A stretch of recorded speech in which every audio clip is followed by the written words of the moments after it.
Some babies with cow's milk allergy can tolerate the small amount of milk protein that comes through in breast milk. If the baby develops symptoms and weaning foods are introduced, such as yogurts or as a top-up formula, milk does not need to be removed from mum's diet.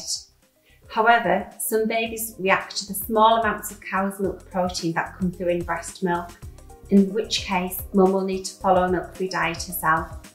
Thankfully, this is much less common.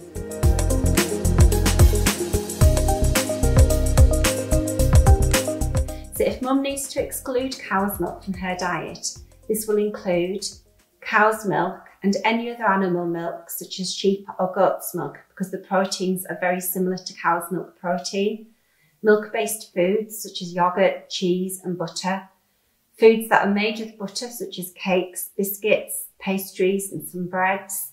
And foods that contain milk as an ingredient. So this is anything that comes in a batter, such as battered fish, some biscuits, cakes, chocolate, and the coatings on some processed foods can also contain milk.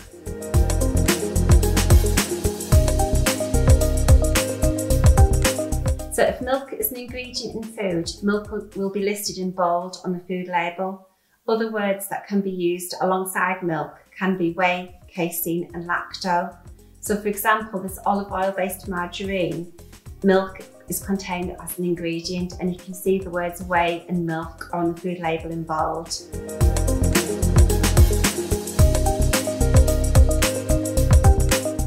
So if you look in the long life milk section of the supermarket, you'll find that there's a wide range of milk alternative drinks. These will be both branded and non-branded. These can be made from oats, peas, soya, different nuts, coconut. Now, some mums may need to avoid soya as well, and we'll discuss this a little bit further in this film. When you choose them, choose one that's calcium enriched. Some of these products are very low in calories and protein, and some of them are higher. So have a look at the nutritional information and choose one that meets what you need. Now, iodine is another nutrient that main sources milk and milk products. So the manufacturers of these alternatives are starting to supplement with iodine. So if you find an alternative enriched with iodine, then this would be a good one to choose. There are many margarines that are milk-free. If you have time to bake, use a hard block milk-free margarine. Don't use low-fat spreads for baking, as they don't work very well. In terms of substitutes for yogurts, you can buy lots of different varieties of soy yogurt and coconut milk-based yogurt. Again, look for calcium-enriched varieties. There are dairy-free cheese alternatives. These are often based on soya.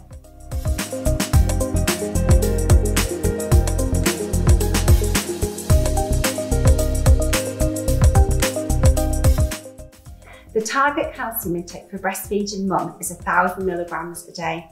This does sound a lot, but it can be met through having 4 slices of calcium enriched bread a day and a glass of calcium enriched milk substitute. This table shows the calcium content of the following milk-free foods. So you've got calcium enriched milk alternatives that will contain about 120 milligrams in 100 mils. Some breakfast cereals are fortified with calcium, so an average portion will contain about 140 milligrams of calcium. And then you've got the breads that are fortified, and these will have an average of about 190 milligrams a slice. So these are a really good source of calcium. The recommendation is that all breastfeeding mums who are dairy-free take a vitamin D supplement, and it's 10 micrograms a day. This can be found in Healthy Start Women's vitamin tablets. For babies that are exclusively breastfed, it's also recommended to give baby vitamin D due to the climate that we live in. Vitamin D drops for babies are available from pharmacies. If you think you may struggle to get enough calcium through the diet, a supplement can be used. Please speak to your GP or pharmacist for advice regarding suitable supplements.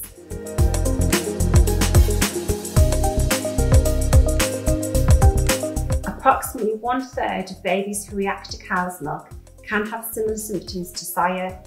If no improvement is seen with milk exclusion, it may be worth taking soya out of mum's diet also, but please make sure that if symptoms don't improve, that you put soya back into your diet.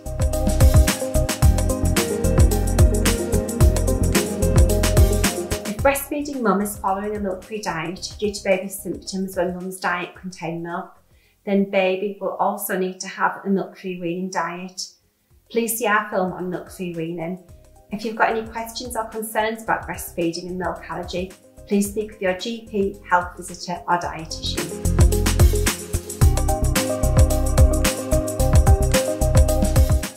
Thank you for listening, and I hope you found this useful. We have displayed a few QR codes in this talk which links you through to online information leaflet and resources relevant to this section. Open your camera or download the QR code reader on your phones, and this will enable you to scan the QR code and access the information. Finally, if you can scan the QR code, on the bottom right, it will take you through to the survey regarding this talk.